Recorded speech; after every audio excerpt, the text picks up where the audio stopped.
Hai adik-adik sekalian, hari ini kita masuk pada materi kedua tentang sistem budidaya tanaman hortikultura di Indonesia dalam mata kuliah Hortikultura 3 SKS, masih bersama dengan saya tentunya Ibu Sari.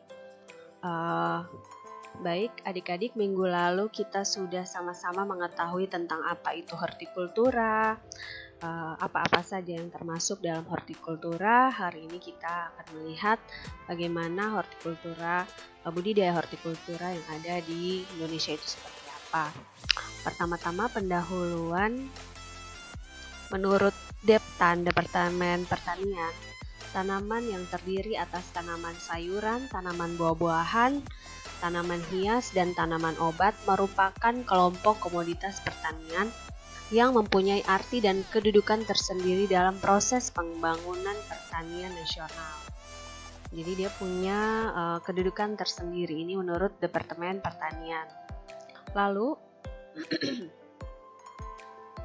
hal ini disebabkan karena nilai ekonominya yang sangat tinggi, sehingga sejumlah harapan besar ditumpukan pada pengembangan komoditas khususnya untuk meningkatkan gizi, kesejahteraan, pendapatan masyarakat termasuk petani dan devisa negara.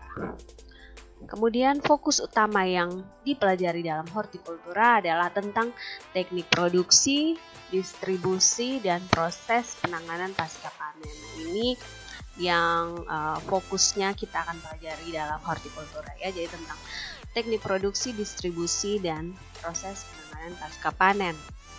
Nah, selanjutnya kita lihat di sini ada 3 cara untuk meningkatkan produksi tanaman hortikultura yang ada di Indonesia ya.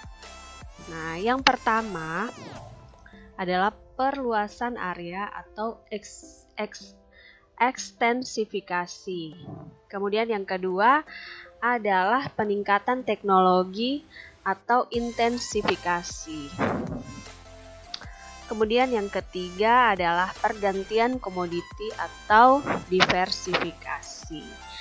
Nah, ini adalah ketiga cara yang sangat penting yang harus dilakukan untuk meningkatkan produksi tanaman hortikultura di Indonesia. Nah, yang pertama perluasan area atau ekstensifikasi. Kita semua tentu tahu bahwa untuk meningkatkan produksi tentunya kita membutuhkan lahan yang lebih besar atau areal yang lebih besar dalam budidayanya, tidak bisa areal yang sedikit. Jadi ada perluasan area di situ, kemudian peningkatan teknologi. Nah, tentunya kita semua tahu bahwa para petani kita ini memiliki kemampuan yang terbatas. Jadi kita sangat membutuhkan teknologi untuk membantu dalam proses peningkatan produksi tanaman hortikultura.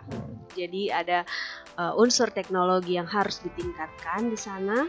Kemudian adanya pergantian komoditas atau diversifikasi. Artinya bahwa tanaman yang dibudidayakan itu selalu berganti-ganti ya, atau bermacam-macam, tidak hanya satu jenis. Jadi diversifikasikan bermacam-macam komoditas agar pergantian komoditas agar produksi tanaman itu terus ada. Ya, jadi seperti itu. Jadi ini 3 cara utama yang dilakukan untuk peningkatan produksi tanaman hortikultura di Indonesia ya. Ekstensifikasi, intensifikasi, dan diversifikasi. Kemudian kita lanjut lagi. Sistem agribisnis berbasis hortikultura. Nah, sistem agribisnis berbasis hortikultura di Indonesia itu seperti apa?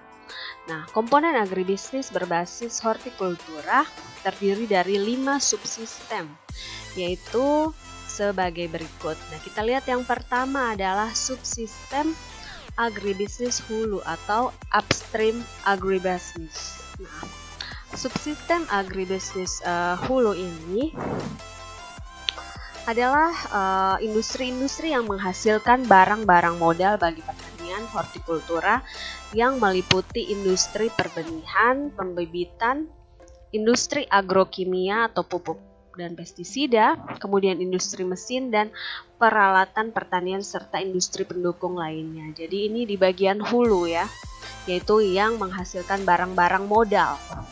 Jadi istilahnya barang-barang modal, barang-barang utama yang sangat penting dalam membudidayakan, mengkomersilkan tanaman hortikultura ini yang berbasis agribisnis.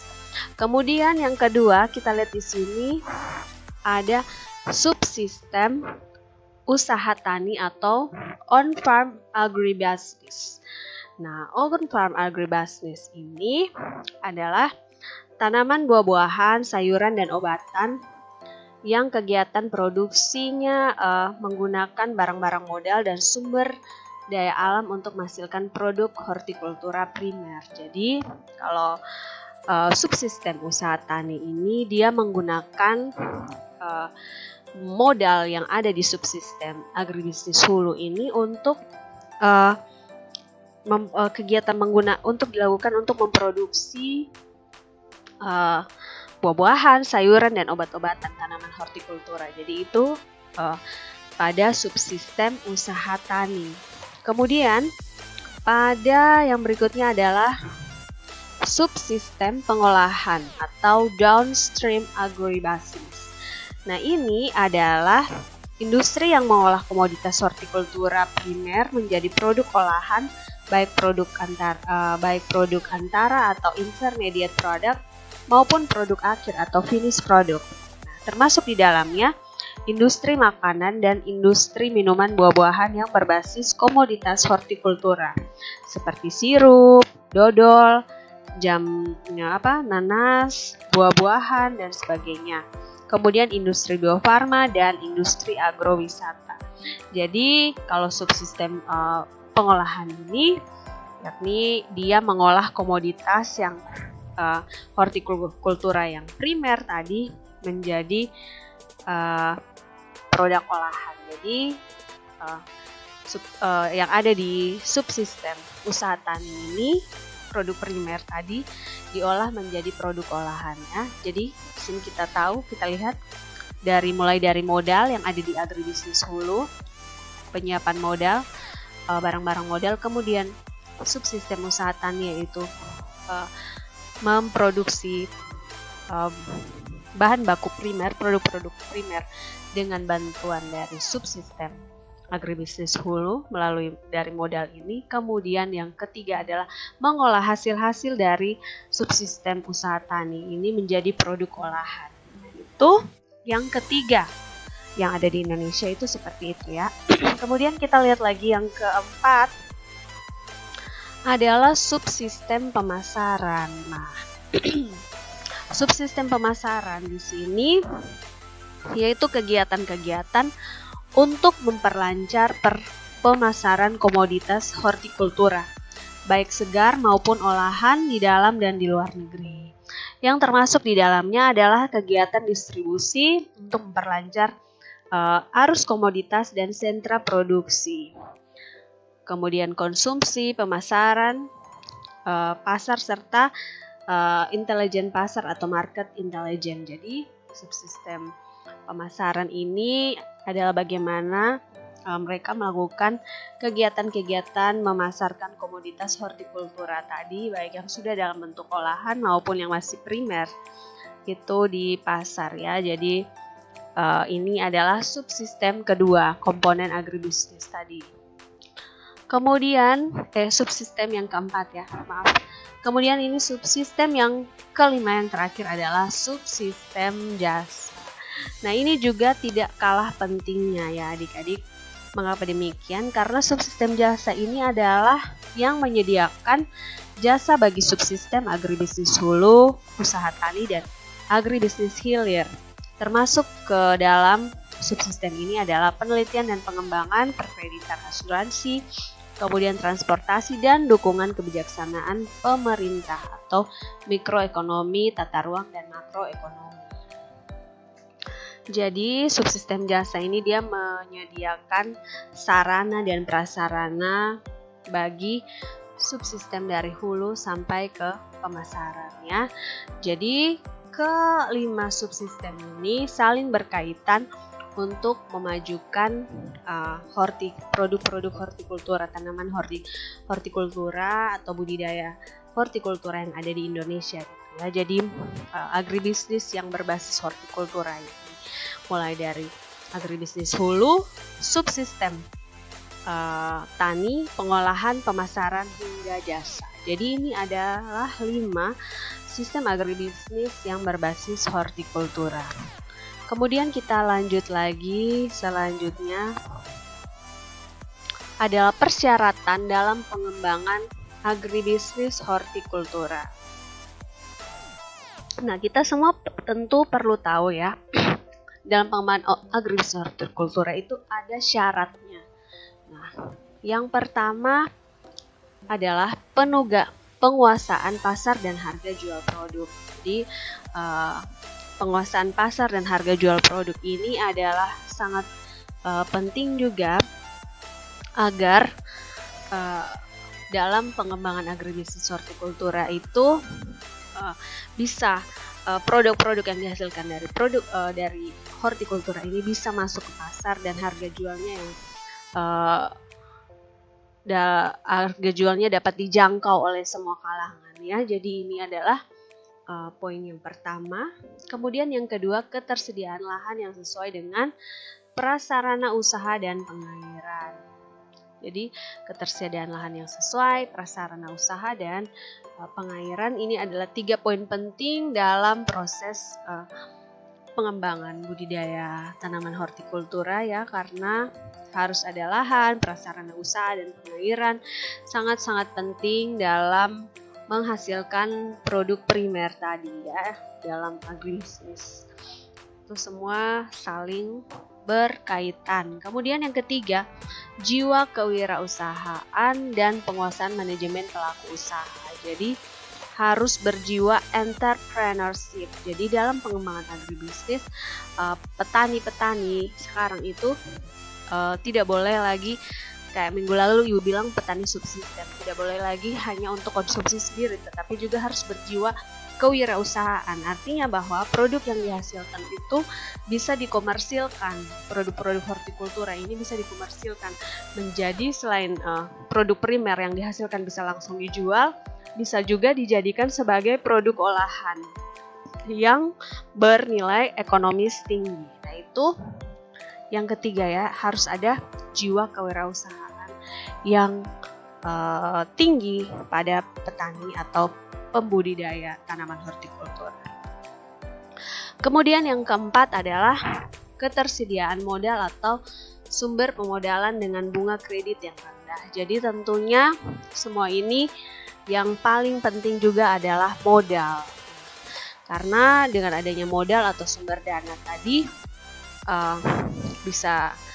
kita bisa memiliki lahan, bisa memiliki prasarana usaha, pengairan dan sebagainya itu bisa terpenuhi dengan adanya modal ini. Jadi dalam setiap kegiatan usaha itu pasti sudah pasti sangat-sangat butuh modal.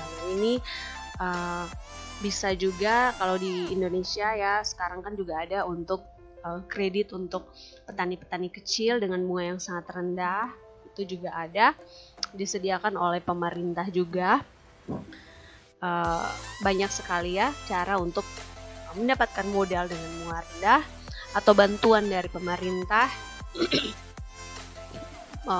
Sumber modal itu bisa selain bukan hanya dalam bentuk uang saja, bisa saja diberikan alat-alat bantu teknologi, alat-alat yang berteknologi bagus, baik untuk dalam membantu proses budidaya tanaman hortikultura.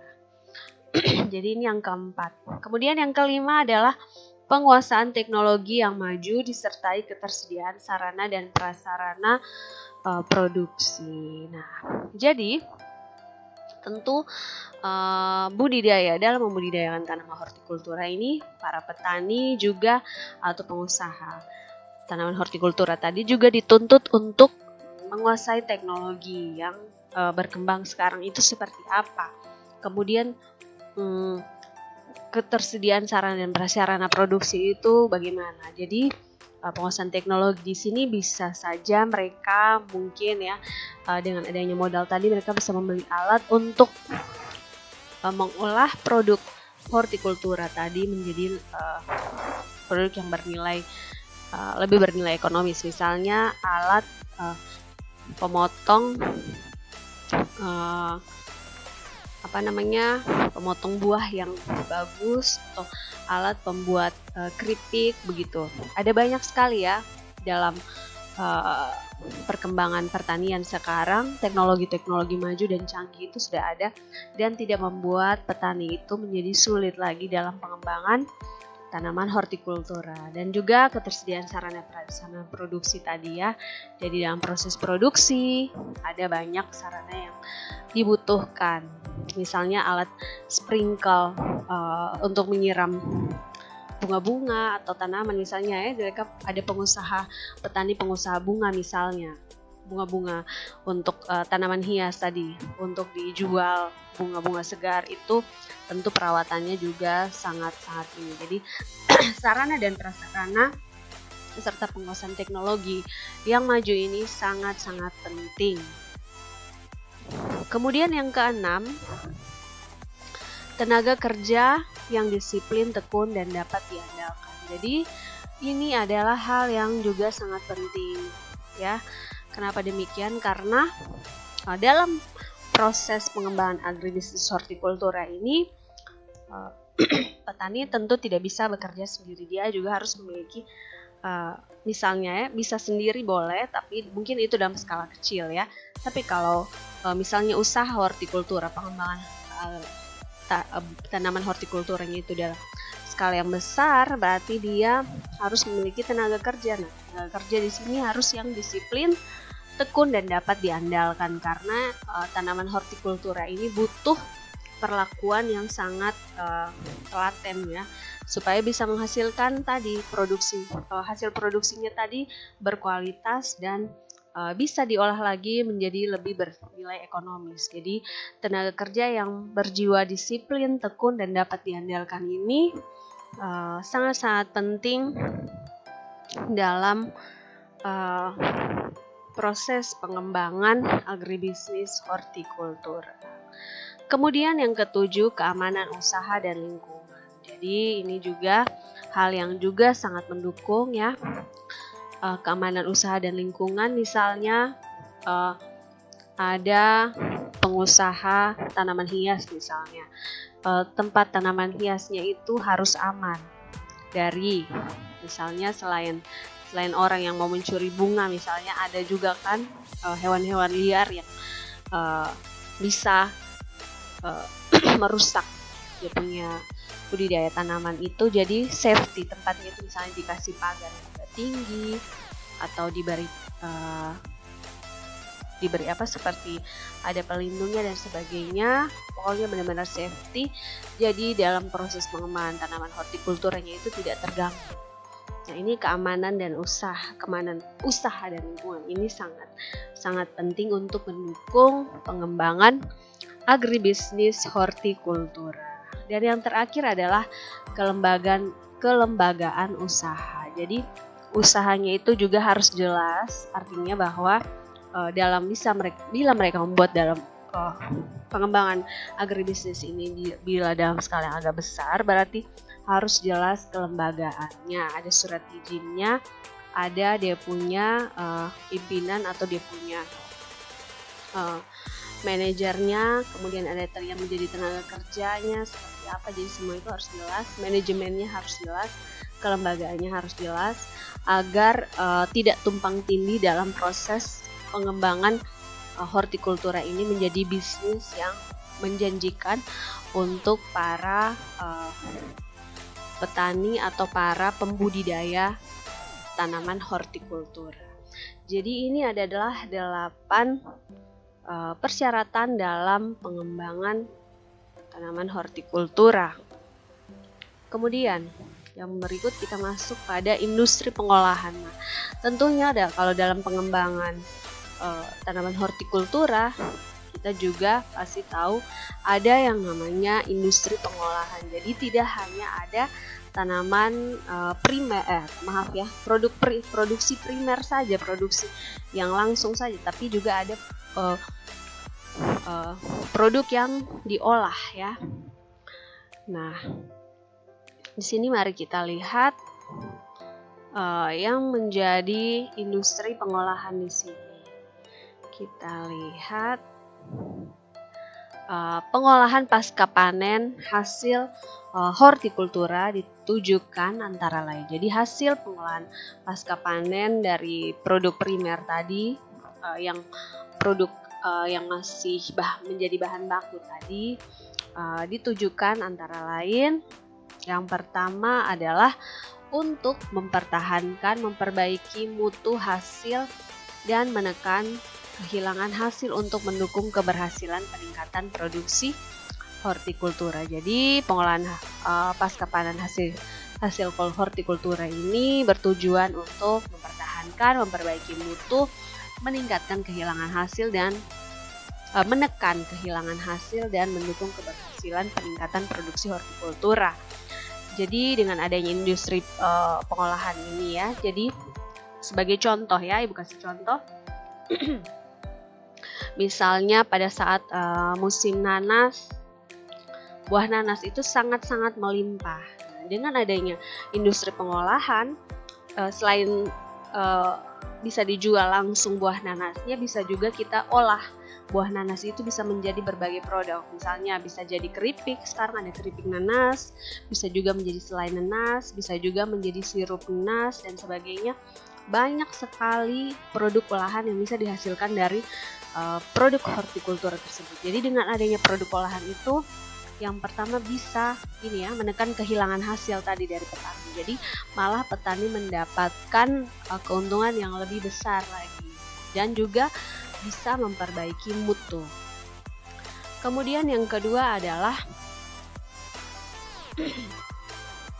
mengusahakan penganekaragaman produk segar atau olahan dan menunjang penyediaan bahan baku untuk industri. Jadi mengusahakan penganekaragaman produk segar atau olahan dan juga dapat menunjang penyediaan bahan baku untuk industri. Nah, ini seperti Ibu bilang tadi, jadi penganekaragaman produk segar dan olahan itu dalam industri pengolahan ini juga tujuannya seperti itu, dan juga bisa menyediakan bahan baku bagi industri yang akan mengolah produk-produk atau hasil dari pasca panen hortikultura tadi. Nah, ini yang kedua. Kemudian yang ketiga, memperkenalkan dan mengembangkan penggunaan alat dan mesin pasca panen hasil hortikultura. Nah, sebagai contoh yang Ibu bilang tadi, misalnya alat membuat keripik. Nah, itu dia bisa buahnya kita cukup bersihkan saja, lalu dimasukkan, nanti dia bisa memotong buah tersebut menjadi keripik. Misalnya sekarang kan ada keripik apel, ada keripik nanas, banyak sekali segala macam buah-buahan yang hortikultura itu bukan hanya bisa dimakan segar saja, tetapi juga bisa diolah dengan adanya bantuan teknologi tadi dan penggunaan alat atau mesin pasca panen dari hasil hortikultura. Ya, jadi dengan adanya industri pengolahan ini bisa diperkenalkan teknologi-teknologi yang membantu dalam pengolahan pasca panen hasil hortikultura tadi. Kemudian yang keempat adalah menunjang peningkatan perdagangan antar daerah dan antar negara. Jadi dengan adanya industri pengolahan ini bisa menunjang peningkatan proses perdagangan antar daerah dan antar negara tadi. Jadi bisa menambah pendapatan atau PDRB pada suatu tempat atau suatu daerah tertentu ya. Jadi bisa meningkatkan kegiatan ekonomi yang ada di negara kita. Jadi ini industri pengolahan dibuat itu tujuannya adalah seperti ini. Kemudian kita lihat lagi bersama. Nah, berikut ini adalah gambar rantai pemasaran dari petani sampai dengan konsumen oleh Surojo tahun 1993. Surojo ini rantai ini sampai sekarang masih digunakan ya. Kurang lebih seperti ini. Dari petani ini dia adalah penghasil primer, produsen primer ya. Dia menghasilkan bahan-bahan baku atau produk baku dari hortikultura tadi pasca panen, kemudian dijual oleh pedagang pengumpul desa. Pedagang pengumpul desa ini dia bisa langsung menjualnya ke pedagang antar daerah, atau dia bisa juga langsung kepada pengecer, tapi dia juga bisa langsung menjual langsung kepada pedagang pengumpul kecamatan, bahkan pedagang pengumpul desa ini bisa langsung juga dijual ke konsumen. Lalu pedagang antar daerah ini dia bisa langsung menjualnya ke pedagang grosir lalu ke pengecer lalu ke konsumen. Jadi rantai pemasaran dari petani ke konsumen ini seperti ini. Jadi bisa saja dari petani ke pedagang pengumpul langsung ke konsumen, atau ke pedagang antar daerah lalu ke pedagang grosir baru ke pengecer dan konsumen, atau dari pedagang pengumpul ke pengecer baru ke konsumen. Jadi proses pemasaran produk hortikultura itu selain hortikultura ya, produk-produk pertanian pada umumnya itu seperti ini juga. Jadi selain produk hortikultura, produk perkebunan, tanaman pertanian lainnya itu juga seperti ini. Jadi proses pemasaran, rantai pemasarannya berputar seperti di gambar ini ya. Jadi langsung ke tangan konsumen bisa langsung atau bisa lewat perantara, yaitu berupa pedagang pengumpul, pedagang pengecer, grosir dan sebagainya. Kemudian kita lihat lagi ya, peluang dan potensi.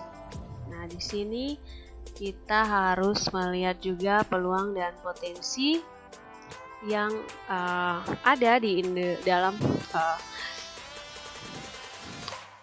perkembangan tanaman hortikultura yang ada di Indonesia ini seperti apa. Nah, kita lihat di sini peluang dan potensinya. Yang pertama adalah sumber daya lahan. Nah, sumber daya lahan ini menurut data statistik, lahan yang dapat dimanfaatkan untuk pengembangan hortikultura itu mencapai 33,3 juta hektar yang terdiri dari lahan pekarangan 4,9 juta hektar, sawah 8,5 juta hektar, ladang 3,2 juta hektar, dan tegalan 16,7 juta hektar. Ini data yang ada di Indonesia. Nah, dari data ini kita dapat menyimpulkan bahwa peluang bagi para pengusaha yang ingin bergerak di bidang hortikultura dalam skala besar masih sangat terbuka lebar. Jadi peluang dan potensi dilihat dari sumber daya lahan masih sangat terbuka lebar ya. Kemudian kita lihat lagi yang kedua adalah potensi yang kedua, potensi produksi. Nah, potensi produksi. Nah, di sini tentu dalam potensi produksi itu ada buah-buahan, sayuran, dan tanaman hortikultura lainnya.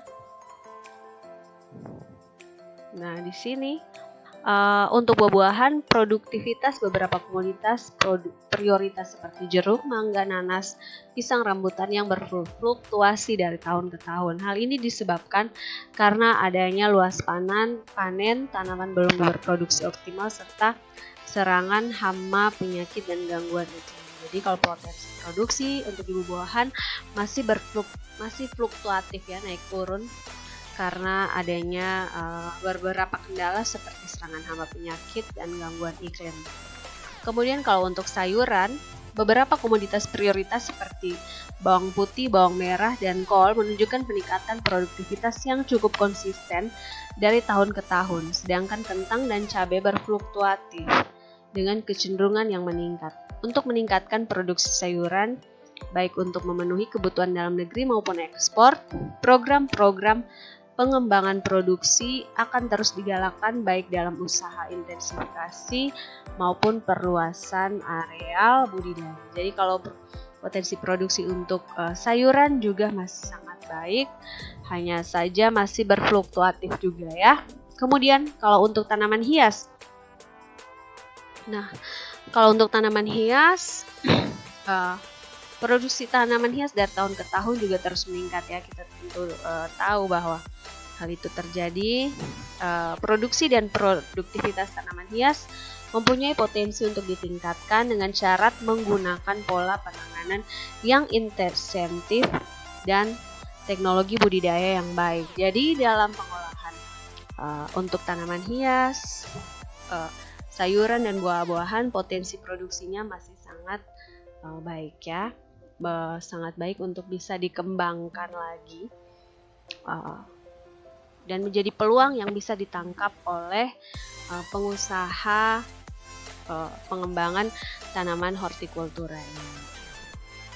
Kemudian kita lanjut lagi pada kendala dalam pengembangan tanaman hortikultura di Indonesia itu apa saja? Yang pertama teknologi, yang berikut modal, yang berikutnya adalah informasi. Nah, ini ketiga hal yang juga sangat penting, yang tentunya kita semua tahu ya bahwa kendala-kendala ini merupakan yang biasa ditemukan oleh pengusaha, terutama pengusaha kecil ya, petani-petani kecil yang mau mengusahakan tanaman hortikultura dalam skala kecil, karena memiliki modal yang terbatas, kemudian teknologinya juga tidak. Karena modalnya sedikit, maka teknologi alat-alat yang berteknologi tinggi tidak bisa digunakan, dan juga penguasaan teknologi juga tidak maksimal, serta informasi itu bisa saja informasi tentang pengolahan tanaman hortikultura yang lagi trending sekarang seperti apa misalnya, mereka kurang informasi. Jadi ini adalah 3 kendala yang biasanya ditemukan dalam budidaya atau pengembangan tanaman hortikultura Indonesia ya. Jadi teknologi, pengusahaan teknologi yang belum mumpuni, kemudian modal yang masih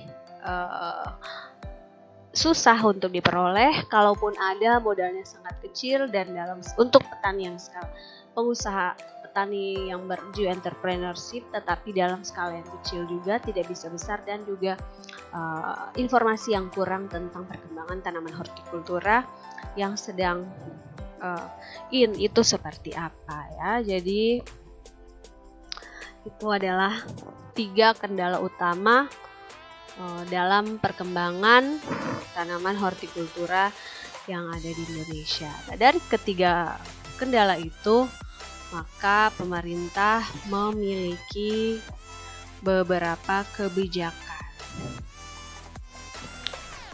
Baik, kita lihat di sini. Kebijakan yang pertama adalah pembagian wilayah pengembangan. Pembagian wilayah pengembangan ini yakni dibedakan atas 2, yaitu wilayah basah dan wilayah kering. Dengan demikian, setiap daratan rendah ataupun dataran tinggi dapat merupakan daerah dengan tipe basah ataupun tipe keringnya. Tahu kan, tanaman hortikultura itu dia juga bergantung pada habitatnya seperti apa ya. Dia dalam ini jadi sangat bergantung pada posisi tempat dia dikembangkan. Jadi kita tahu bahwa posisi Indonesia yang terletak antara 95 sampai 141 bujur timur sangat dipengaruhi oleh datang dan berakhirnya musim hujan dan musim kemarau. Nah, hal ini mengakibatkan setiap daerah mempunyai musim yang tidak sama dan musim panen berbeda antara daerah yang satu dengan daerah yang lain. Jadi pemerintah memberikan upaya-upaya berupa pertama pembagian wilayah pengembangan. Jadi misalnya untuk daerah yang misalnya di Soe, kan dia daerahnya dingin, oke di sana ada pengembangan buah jeruk, keprok, kemudian advokat, dia juga cocok di sana. Lalu ada banyak beberapa komoditas, misalnya apel Soe juga. Nah itu disesuaikan dengan daerah yang ada ya.